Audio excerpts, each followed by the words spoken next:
As a mom with a beautiful 3-year-old daughter, Maya, what are you seeing for her and creating a more secure world?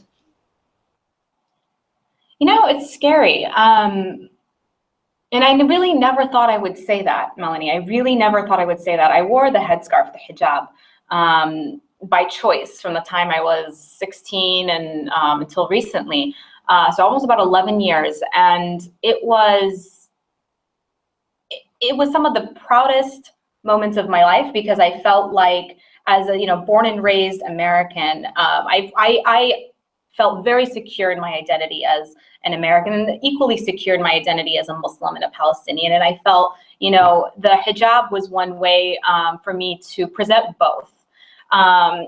Of course, not everyone sees it that way. I was in many ways later in my life was othered by that. I had many people in the beginning, when before things became as bad as they are now, would hear comments like, your English is so good. Where did you learn? Where did you learn to speak? When did you come to this country? And I'm like, I was born in Los Angeles. What do you mean? I never saw myself as being any different. I went to the same concerts as everyone else. I, was into the same sort of music, read the same books. I mean, it was very, very normal for me to be very confident and secure in my, in those two identities. But other people did not see it that way, maybe because of their lack of exposure, or, their own sort of biases. And, as things, being in a post 9/11 world, my hijab quickly went from,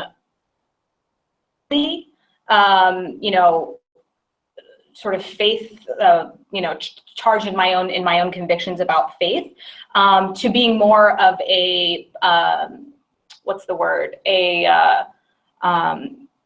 A political stance. It was my way of challenging the stereotypes and challenging the biases and kind of putting it in people's faces, because then the comments went to, wow, you are really smart for, a Muslim woman, or, you can play tennis with that on. And these assumptions that I can't be a happy, free-spirited, active, person, it's, to me, was just, I was very proud of challenging that. And then, something happened, around the latest election cycle, and it just got ugly. And, I was, personally attacked twice. And I felt, I have a very sort of strong, I have a strong personality, and I, was able to, I withstood it without really being too shaken up by it. But I couldn't help but also feel like, my daughter was with me during one of them. She was 6 months old, and she was in a cart. I had her in her car seat. I was at the grocery store. And the car seat was on the cart. A woman came from behind me, and she pushed me while I was pushing the cart, and I was in the parking lot. And the cart with Maya in it went flying in the parking lot where cars are driving in and out, and I fell. And luckily someone else was able to, catch the cart and help me get up and, put her in her place, secured. I mean, it was all handled well, but I just,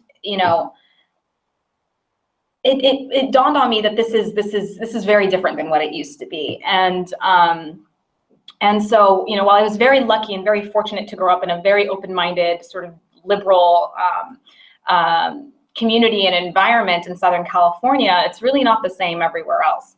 And so I think, it's difficult. I mean, in the same community that we've, my mother, she still wears the headscarf, and she's been in the States since she was 16, 17 years old.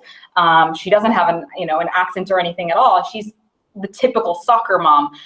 She, now walks into Target and, is the dirty stares, the harassment, it just ensues. And so, it's, again, it is scary times. It is very different times. And the best you can do is be the best version of yourself, and be sort of very knowledgeable, comfortable, and secure in who you are in both identities, and hopefully, use education as a sort of a tool to inform and empower others to understand, the world the way you see it as much as you can.